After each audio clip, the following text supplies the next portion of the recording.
the biggest business news story back here in Australia has been Bonza. Has collapsed. It's quite timely as well.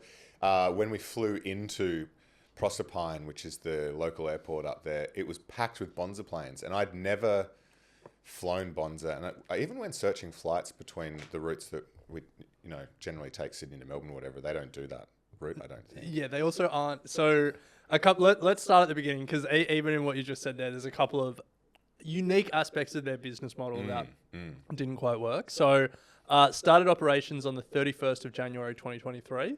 It folded at the end of April 2024. So it lasted 15 months. And this is a low-cost airline, by the way. Yes, Bonza Airlines, low-cost airlines.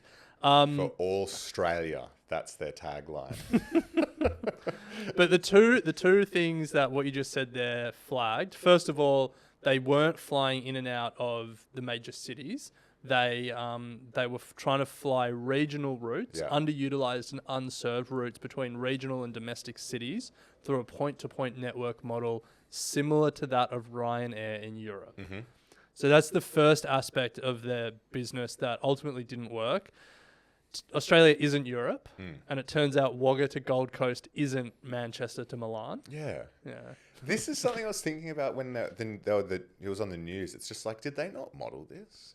Well, I'm sure they did. I think the investors behind it, I read about them a while ago, and this is from memory, so it could be wrong, but I think they're like a Miami firm, but they backed a low-cost airline who did something similar in Canada, and it actually kind of worked over there. Right. So they thought they could pick it up and do it At down here. least put in Sydney to Melbourne.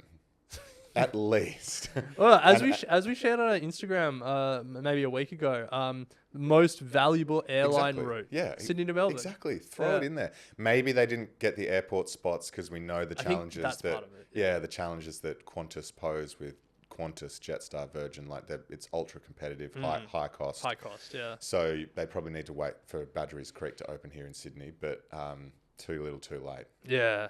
Now, so that's the first aspect where they were serving. The second aspect is you weren't going to find their flights on any Google Flights or Momondo or any Flight Matrix. No, you weren't, because you had to download their app and search for flights directly. This is something I was saying when we landed, and I said to Harriet, my wife, I said, I've never seen them pop up on a flight aggregator. Yeah. It's because you had to download the app. Yeah. They specifically weren't aggregated. That's what I'm telling you. Yeah. That was part of their business model. So I did download the app. Well, because I actually thought they were flying to regional centres. I thought they were doing a Rex. So it was like they would fly Sydney to Parkes. And so, if I was going to Forbes, then I could fly to Parkes. But then I realized when I downloaded the app and searched, it was not. It was. No, it's like Parkes to Wagga. Yeah, exactly. Yeah. But they didn't go to Wagga. Did they not go to Wagga? No.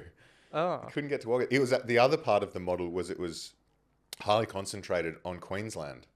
Okay. Yeah, very like 12 or 13 stops in Queensland or something like that, and then missed pretty other significant regional areas in Australia. I mean, I'm sure they modelled that. Southeast Queensland, growth area. Wagga to Sydney, get it done, honestly. Anyway, so this has just reminded me that airlines are a terrible business. And here's my big call. I will never invest in an airline in my life. Oh, Warren Buffett over here. No, Warren Buffett did invest in airlines. He said he wasn't. Yeah, I pulled out a couple of Buffett quotes about investing in airlines. This is from his 2007 letter. Indeed, if a far-sighted capitalist had been present at Kitty Hawk, he would have done his successors a huge favour by shooting Orville down. So that's the Orville Wright, when he first flew. Yeah. And then another Buffett quote from another letter. Investors have poured their money into airlines and airline manufacturers for 100 years with terrible results. It's been a death trap for investors. I think it's also a shame, or potentially an indication of the... I don't know if competitiveness is the right word, but the fact that we can't get decent airline competition in Australia, I think, is a bit of a problem as well. But yeah, these airlines should be able to survive. But well, no, like part of the reason is because it is the most difficult industry in the world because you're competing with government subsidized. Yeah, that's what I mean. Like, You're like up it's an irrational industry. Yeah. But Qantas, even one of the best airlines in the world, Australia's darling, Australia's protected darling, in the last 20 years, what do you reckon its share price has done? It's flat. No, it's up 50%. Okay. Yeah. But And, it's paid maybe a dividend or two over that time, but not a heap of dividends coming from Qantas. I will never invest in an airline. Yeah. Hold me to that. Okay. Deal.